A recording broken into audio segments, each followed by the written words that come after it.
अब एक व्यक्ति दूसरे व्यक्ति का भी काम बिगाड़ सकता है, ऐसा देखने को हमें तब मिला जब रहता ना तो हमारे अंदर के हाव भाव जाग जाते हैं।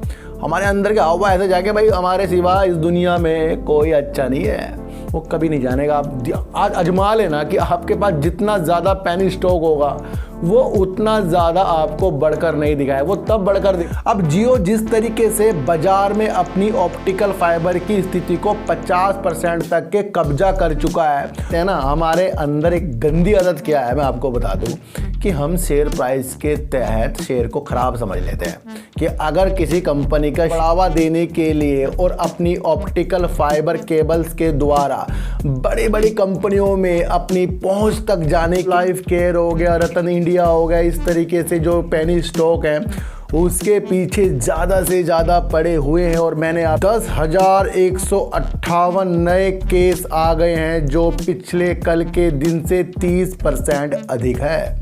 यहाँ पर करो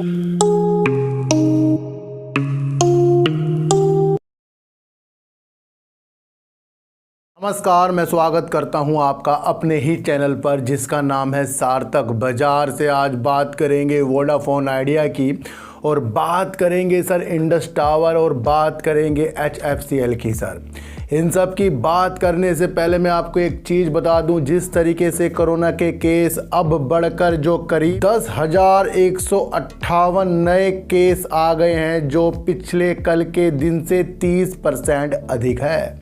यहाँ पर कोरोना के केस ज़्यादा से ज़्यादा बढ़ते जा रहे हैं और उसका असर आपको कुछ शेयरों में गिरावट के अनुसार भी दिख रहा है। ये आपको जान लेना बहुत ही ज़रूरी होगा क्योंकि आगे जाकर कुछ विकट स्थिति कोरोना की वजह से भी आ सकती है। ये अपने माइंड में हमें लेकर चलना पड़ेगा। मैंने आपको एक चीज़ बोली थी कि हमारी एनालाइज को वही चीज़ ख़राब कर सकती है और वो होगी कोरोना। तो कोरोना से हमें थोड़ा सा डर कर चलना पड़ेगा। मैं आपको इतनी सी एक बात बता दूं। एक बात मैं आपको और बता दूं, जिस तरीके से लोग विकास लाइफ केयर हो गया, रतन इंडिया हो गया, इस तरीके से जो पेनी स्टॉक है उसके पीछे ज़्यादा से ज़्यादा पड़े हुए हैं। और मैंने आपके विकास लाइफ केयर के अंदर जो वीडियो शुरू जनवरी में बना दी थी, कहा था कि पूरे साल वो ही वीडियो चलने वाली है। क्यों चलने वाली है कि जब हमारे अंदर ये प्रतीत होता है कि जब हम पेनी स्टॉक में पैसा लगाते हैं तो वो पैसा अगर 10 रुपये तक शेयर जाए तो कितना ज़्यादा हो जाता है। ये जो लालच है ना, यही हमें इन्वेस्टमेंट करने की दिशा में डाल देता है। और कुछ लोग ऐसे होते हैं, भाई 1,000 ही शेयर ले लूँगा, अगर ऊपर गया तो बढ़िया, नीचे गया तो मैं तो इतना तो पैसे खर्च ही कर देता हूँ। इस तरीके भी लोग होते हैं। तो इसके अंदर हमारी अभिलाषा को जो चीज़ तोड़ती है वो तोड़ती है कि शेयर प्राइस जो है बढ़ता नहीं है पेनी स्टॉक का, वहाँ पर बिल्कुल से बिल्कुल दिल टूट जाता है। और कई लोग इसके अंदर अपने को ठगा सा महसूस करते हैं और जो सपने 10 रुपये तक ऐसे स्टॉक के देखते हैं वो बीच में ही अपना लॉस बुक कर निकल जाते हैं। तो ध्यान रखना सर, ऐसे पेनी स्टॉक पर बहुत कम पैसा लगाइए और अपनी नज़रों को उन शेयरों की तरफ दौड़ाइए जो बिल्कुल अच्छे से अच्छा काम कर रहे हैं और वो भी गिरावट करते हैं। लेकिन उसके अंदर एक समस्या ये नहीं होती कि हमारा पैसा जीरो हो जाएगा, बल्कि पेनी स्टॉक में आप किसी से बात कर लेना, किसी की वीडियो देख लेना, भाई उतना लगाओ जितना डूबने का आपको डर ना हो। ये सब बोलते हैं, सबको पता है कि पेनी स्टॉक डुबा देता है, लेकिन कहीं कहीं जगह जब पेनी स्टॉक कुछ तेज़ी के संकेत दिखाता है तो हम वहाँ पर प्रॉफिट बुक बिल्कुल भी नहीं करते। बस ये जो प्रॉफिट बुक हम पेनी स्टॉक पर नहीं करते, यही हमारा बर्बादी का कारण है। इस मेथड को आप समझ लो कि पेनी स्टॉक में जो भी इन्वेस्ट अगर हम करते हैं तो एक समय सीमा बनाइए कि मुझे प्रॉफिट लेना है इससे। और अगर ये शेयर मल्टी बैगर बना तो वहाँ पर मेरे पास बहुत कम शेयर होने चाहिए, क्योंकि अगर मल्टी बैगर बना तो वो कम शेयर बहुत अच्छे हैं। ये मैं आपको हर बार बता के चला गया हूँ। और अगर ज़्यादा शेयर आपके पास है कि अगर आपके पास 1 लाख शेयर है जी और आपने सपने देख लिए जी यही शेयर मेरा 100 रुपये में जाएगा, वो कभी नहीं जानेगा। आप आज अजमा लेना कि आपके पास जितना ज़्यादा पेनी स्टॉक होगा वो उतना ज़्यादा आपको बढ़कर नहीं दिखाएगा, वो तब बढ़कर दिखाएगा जब आपके पास गिने चुने शेयर होंगे वो पेनी स्टॉक वाले। ये ध्यान रखना, ये एक साइकोलॉजी है, इसको आप जब मर्जी आजमा सकते हो। HFCL एक सहायक होगा जो नेटवर्क को बहुत ज़्यादा मजबूत करने के लिए और टेलीकॉम सेक्टर की कंपनियों के लिए टेलीकॉम उपकरण बनाने वाली जो एक कंपनी है HFCL है, इसके जो शेयर मेरे पास हैं और वो बिल्कुल होल्ड पर है। क्यों? क्योंकि एक तो ये 5G को बढ़ावा देने के लिए और अपनी ऑप्टिकल फाइबर केबल्स के द्वारा बड़ी बड़ी कंपनियों में अपनी पहुंच तक जाने के लिए ये बहुत ही बढ़िया वाकिफ एक शेयर है। बस इसका काम अगर आपको समझ में आए तो ये एक झोली वाला रखने वाला शेयर बन जाता है। देखो सर, मैं आपको एक चीज़ बता दूं कि HFCL जो एक पहला उद्यम बन गया है जिसने अपने वाईफाई के पोर्टफोलियो में ओपन रोमिंग की पेशकश रख दी है। ये बहुत ही बढ़िया काम जो है HFCL के लिए कर दिया और भारत का ये पहला ओपन रोमिंग जो है अपनी सुविधा पेश करने वाला उद्यम बन गया है। तो यहाँ पर क्या हुआ, HFCL जिस तरीके से नेटवर्क एक तरीके से अपने वाईफाई के द्वारा डिवाइस के द्वारा जो देगा उसके अंदर इसने एक अच्छी दक्षता हासिल कर ली है। यहाँ तो ये नंबर 1 बन चुका है। अभी पिछले 1-2 हफ्ते पहले ही इसको गुजरात मेट्रो कॉरपोरेशन की तरफ से करीब 283 करोड़ रुपए का ऑर्डर मिला था। वो किस लिए मिला था? क्योंकि सर गुजरात मेट्रो जो है अपनी जो परियोजना है, अपनी जो रेल की पटरी है, जो अपनी मेट्रो को चलाने वाला है, सूरत की तरफ एक परियोजना चलेगी। उससे पहले गुजरात मेट्रो जो चाह रहा है वो चाह रहा है कि वहाँ पर जो है ना संचार बन जाए, यानी कि दूर संचार का एक नेटवर्क बन जाए। उसके लिए इसने जो हाथ मिलाया है HFCL के लिए मिला है। तो यानी कि ये क्या क्या चीज़ें दिखा रहा है आपको, ये समझ कर चलना सर आप। ये बहुत बड़ी न्यूज़ है कि गुजरात मेट्रो के लिए एक ये 283 करोड़ रुपए का ऑर्डर ले चुका है जो एक नेटवर्क को स्थापित करने के लिए इसकी मदद HFCL। तो ये बहुत पॉजिटिव संकेत बन के आ जाते हैं। अभी एक और पॉजिटिव संकेत इसके अंदर तब बनकर आया कि जो हमारे देश की प्रमुख कंपनियों में से है, टेलीकॉम कंपनियों में से है रिलायंस जियो, उसके लिए भी इसने बहुत बेस्ट काम कर दिया जिसके तहत जियो ने इसको करीब 124 करोड़ रुपए का ऑर्डर ऑप्टिकल फाइबर केबल के लिए दिया है। ये अपने नेटवर्क को और ज़्यादा बढ़ाने वाले हैं। अब जियो जिस तरीके से बाजार में अपनी ऑप्टिकल फाइबर की स्थिति को 50% तक के कब्जा कर चुका है और उसका ऑर्डर कर चुका है और कुछ ऑर्डर इसने HFCL को दिया, तो यहाँ पर HFCL इसलिए मजबूत हो रहा है क्योंकि ये उस खिलाड़ी के साथ काम कर रहा है जो यहाँ पर देश में सबसे ज़्यादा ऑप्टिकल फाइबर में अपना योगदान दे रहा है। तो कहीं ना कहीं आगे भी जाकर इनको और ज़्यादा ज़रूरत पड़ेगी तो HFCL ही एक ऐसा माध्यम होगा जिसको जियो अपनी पूर्ति के लिए उनसे आपूर्ति करवा सकता है। यहाँ पर एक बहुत बड़ी दिशा दिख रही है।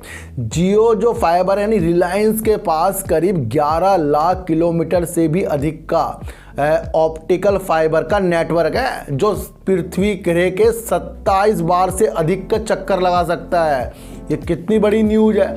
और ये आपको समझना पड़ेगा कि उस कंपनी ने HFCL का साथ लिया है। तो अब लोग क्या करते हैं ना, हमारे अंदर एक गंदी आदत क्या है मैं आपको बता दूं कि हम शेयर प्राइस के तहत शेयर को ख़राब समझ लेते हैं कि अगर किसी कंपनी का शेयर प्राइस नीचे की तरफ जा रहा है ना वो हमारे लिए ख़राब है, चाहे वो कितना से कितना अच्छा हो। वो इसलिए ख़राब है क्योंकि उसने आपके पोर्टफोलियो में लॉस दिखा दिया है। बस यही एक अभिलाषा जो है हर शेयर में हमें बर्बाद करके जाएगी। यहाँ बड़े बड़े जितने भी निवेशक हैं, बड़े बड़े तो समझ लो कि वो काम देखते हैं और काम देखने के बाद वो उस शेयर को अपने पोर्टफोलियो में रखते हैं। कई न्यूज़ आती होगी आपको कि इसमें इस कंपनी ने डिविडेंड इस निवेशक को इतना मिल गया, इसने एक दिन में इतना करोड़ का फ़ायदा हो गया। वो क्यों हुआ? क्योंकि उन्होंने उसका काम समझा था। जब हम किसी शेयर में काम समझकर इन्वेस्टमेंट करते हैं तो वहाँ पर हम सेफ हो जाते हैं। क्यों? क्योंकि उसकी अभिलाषा और ऑर्डर से भी बनती है कि भाई किस किस को ऑर्डर दे रहा है, वहाँ मजबूत हो रहा है वो। लेकिन कुछ लोग जो इस तरीके से निवेश करते हैं कि 60 रुपये में शेयर लूँगा और 80 में बेचूँगा, वो कभी भी 80 में उस शेयर को बेच नहीं पाएगा। आप ये लिख कर रख लो। क्यों? क्योंकि उसका शेयर गिरते ही उसके हृदय को तोड़ेगा। यहाँ शेयर मार्केट एक ऐसी चीज़ है, चाहे वो ऑप्शन हो, चाहे वो आपका इन्वेस्टिंग हो, चाहे वो आपका इंट्राडे हो, तीनों में एक कॉमन चीज ये है कि आपको अपने ऊपर कंट्रोल करना पड़ेगा। तीनों के अंदर जो भी आप काम करते हो वहां पर सिर्फ एक ही चीज आपको सक्सेस तक पहुंचाएगी, वो होगी खुद पर कंट्रोल करना। जब हमारे पास बहुत ज़्यादा पैसा आता रहता है ना, तो हमारे अंदर के हाव भाव जाग जाते हैं।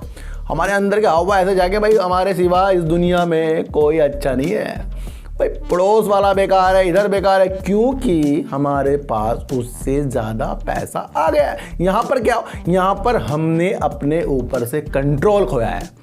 मैं आपको सही बता रहा हूं, जिस टाइम हम मार्केट में अपने ऊपर से कंट्रोल खो देते हैं उस टाइम मार्केट आपको कंट्रोल पर ले लेगी।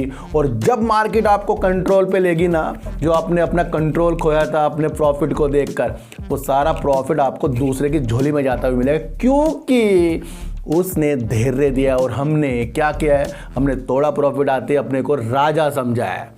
तो राजा कभी इस मार्केट में समझना नहीं है, और शेयर प्राइस के गिरते ही शेयर को खराब कभी नहीं समझना है। तो यहाँ HFCL एक अच्छी भूमिका निभा रहा है, 5G के लिए भी बेस्ट काम कर रहा है। और देश की जितनी भी टेलीकॉम कंपनी होगी वो अपने देसी उपकरण जो हमारे इंडिया में बनेंगे, आजकल ज़्यादा चलन हो रहा है कि यहाँ पर मैन्युफैक्चरिंग इंडिया में ज़्यादा हो रही है, और फिर वो अपनी कंपनी से लेंगे। भाई क्यों मंगाएगा कोई चाइना के कहाँ से अपने उपकरण की कुछ चीज़ें, वो यहीं से तो लेगा। तो उसके लिए तो ये काम कर रही है। और एक चीज़ और बता दूं कि ऑप्टिकल फाइबर जो है नेटवर्क की रीढ़ की हड्डी है। ऑप्टिकल फाइबर नेटवर्क की रीढ़ की हड्डी है, और उस हड्डी को मजबूत करने के लिए ऑप्टिकल फाइबर में इंडिया में बहुत अच्छा काम हमारी HFCL करती है।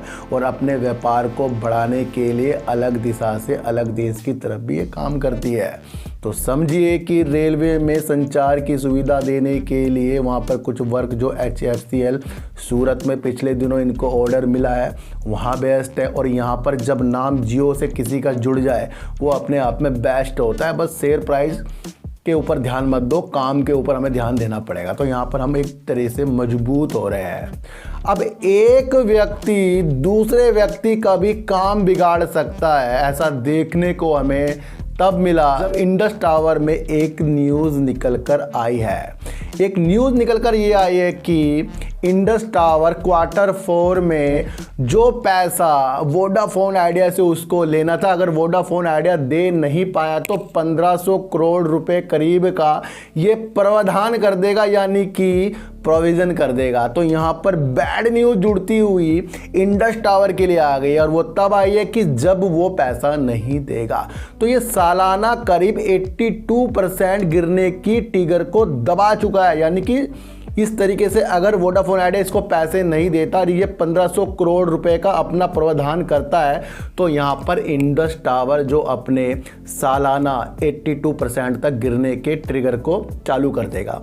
तो ये बैड न्यूज़ है, ये बैड न्यूज़ है। लेकिन इसी बैड न्यूज़ में कुछ उज्ज्वलता मैंने आज देखी, और मैंने इसके करीब आज 240 शेयर लिए हैं इंडस टावर को, और मेरे पास पहले भी हैं दूसरे पोर्टफोलियो में, वो रखने वाले हैं। ये थोड़े शॉर्ट टर्म के, और मुझे पता है कि इंडस टावर गिर सकता है, इसलिए तब भी मैंने इसके शेयर लिए। मैंने इसलिए लिए हैं कि जब पोर्टफोलियो जो है करीब 33% टावरों में इसका अपना है, और 42% इससे किराए के तरह भी इसका इस बाज़ार में कब्जा है।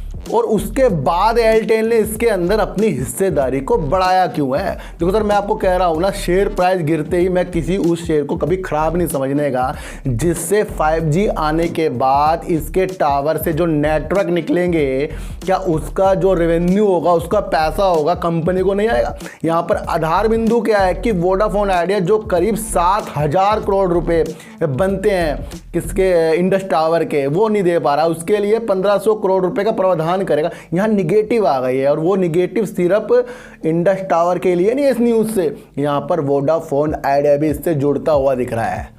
तो अगर आपको निगेटिव में पॉजिटिव चाहिए तो फिर ये एक साइकोलॉजी अलग बनानी पड़ेगी कि अगर वोडाफोन आइडिया इसके पैसे भी नहीं दे पाया ना, तो क्या होगा, साल से 2 साल शेयर गिरेगा, साल से 2 साल इंडस टावर गिरेगा, लेकिन ये अपने बाजार की हिस्सेदारी जो बना के रखा हुआ है, क्या उसके अंदर ये अच्छा काम नहीं करेगा, उसको ये कवर नहीं करेगा? तो हम लंबा सोचते हैं किसी भी चीज़ के लिए। क्यों? क्योंकि इन्वेस्टिंग लंबे सोचने वाली चीज़ होती है। जो हमारे टारगेट होते हैं वो अचीव होते हैं, लेकिन उसके अंदर लंबा सोचा जाता है। तो इस न्यूज़ से यहाँ पर इंडस टावर तो बिल्कुल गलत ही दिख रहा है, लेकिन वो तब दिख रहा है कि अगर वोडाफोन आइडिया ने इसे कुछ पैसा दे दिया तो वो तब जाके कुछ प्रावधान कम भी हो सकता है। इस तरीके की ये न्यूज़ है, इस न्यूज़ को आपको समझना पड़ेगा। लेकिन काम मुझे जो बेस्ट लग रहा है इंडस टावर का, वो बेस्ट है, इसलिए इसके मैंने आज शेयरों को लिया है, इसको झोली में डाल लिया। मैंने भाई आने दो, अगर आप न्यूज़ आएगी तो। लेकिन मुझे पता है ना, ये 5G की जो नेटवर्क की सुविधा देगा बहुत ही बेस्ट देगा, ये आपको समझकर चलना पड़ेगा। अब वोडाफोन आइडिया की तरफ से एक पॉजिटिव न्यूज़ कल निकल कर आई थी, लेकिन मैंने जल्दी से इसके ऊपर वीडियो नहीं बनाई। वो न्यूज़ क्या थी? क्योंकि कुमार मंगलम जी ने एक बयान जो CNBC 18 को दिया है कि वो जल्दी ही 5G को लॉन्च कर सकते हैं, लेकिन उन्होंने डेट नहीं बताई है। अब इसी तरीके से एक बयान कुमार मंगलम जी ने 1 अक्टूबर 2022 को तब दिया था, जब 5G लॉन्च होने वाले थे। अलग कंपनियों के एक सम्मेलन रखा गया था, वहाँ पर हमारे मोदी जी भी थे। तो वहाँ पर भी कुमार मंगलम जी ने कहा था कि हम जल्दी अपना 5G लाने वाले हैं। अगर कुमार मंगलम जी इस तरीके से बयान दे रहे हैं तो यहाँ पर क्या है कि कभी ना कभी तो इनका 5G आएगा। लेकिन जो बड़े बड़े विशेषज्ञ होते हैं वो कह रहे हैं कि भाई अगर 5G लाने में लेट हो गया तो कहीं ना कहीं इनके जो ग्राहक हैं ना, जो जनवरी के रिपोर्ट के अनुसार 13.5 लाख इनके कस्टमर निकल गए। और वो कहाँ चले गए? वो चले गए जियो और आपका एयरटेल में। तो अगर जितनी ज़्यादा देरी ये वोडाफोन आइडिया 5G लाने में करेगा, वैसे कुमार मंगलम जी ने पॉजिटिव संकेत दिए हैं, लेकिन फिर भी जो बंदिशों में फंड की चल रहा हो वोडाफोन आइडिया, वो थोड़ा सा निगेटिव तो हो सकता है। लेकिन वहाँ पर जब इतना बड़ा व्यक्ति, इसका प्रमोटर ये चीज़ बोल रहा है कि आने वाले दिनों में 5G ला सकते हैं, तो फिर ये लाएंगे, हमें गुमराह तो करने ही नहीं, लाएंगे तो है ही, चाहे शेयर प्राइस नीचे गिरे। फिर अगर इसके अंदर 5G आएगा तो उस फंड भी आएगा। तो ये 1-2 बार तो आपको तेज़ी के संकेत वोडाफोन आइडिया ज़रूर दिखाएगा, अगर जिस तरीके से ये चीज़ें होती गई। फंड का इंतज़ार हो रहा है 5G के लिए, हमारे कुमार मंगलम जी ने कह दिया, लेकिन डेट नहीं बताई। ये आपको समझकर सर चलना पड़ेगा। तो ये सारी की सारी अभिलाषा अगर आपके दिमाग में बन रही है कि भाई इसका जो भी उद्धार होगा वो 5G लॉन्च पैसे के लिए होगा, और वहाँ पर अपनी अभिलाषा को हमें जगाना पड़ेगा सर। तो वोडाफोन आइडिया की वजह से इंडस टावर यहाँ निगेटिव दिख रहा है, और वो अपना प्रावधान 1500 करोड़ रुपए का कर सकता है। उससे कहीं ना कहीं निगेटिव संकेत दोनों कंपनियों में बन रहे हैं। लेकिन वो तब है कि अगर कुछ पैसा वोडाफोन आइडिया इंडस टावर को देता है, वो प्रावधान कम भी हो सकता है, लेकिन प्रावधान होगा, क्योंकि इतना पैसा तो वोडाफोन आइडिया दे नहीं पाएगा। तो यहाँ पर थोड़ा सा गिरावट के सिलसिले आपको इंडस टावर में देख लेने चाहिए। और आपका लॉन्ग टर्म का विषय है तो फिर इसका काम देखिए। HFCL जहाँ वाईफाई रोमिंग की पेशकश में नंबर 1 बन गया है और भारत का सबसे पहला उद्यम बन गया है, पॉजिटिव संकेत है। मेट्रो के लिए इसने बीते दिनों जो ऑर्डर गुजरात से हासिल किया है, पॉजिटिव संकेत है। ऑप्टिकल फाइबर के बिजनेस और नेटवर्क में जो किंग है जियो, उसके साथ इसको 124 करोड़ रुपए का ऑर्डर मिला है, यहाँ भी ये पॉजिटिव है। और पेनी स्टॉक में अगर आपकी दिशा ये है कि काफ़ी पैसा लगाकर काफ़ी बना लूँगा, तो त्यागो, और इस त्याग की भावना को आपको अपने दिल से उजागर करना पड़ेगा।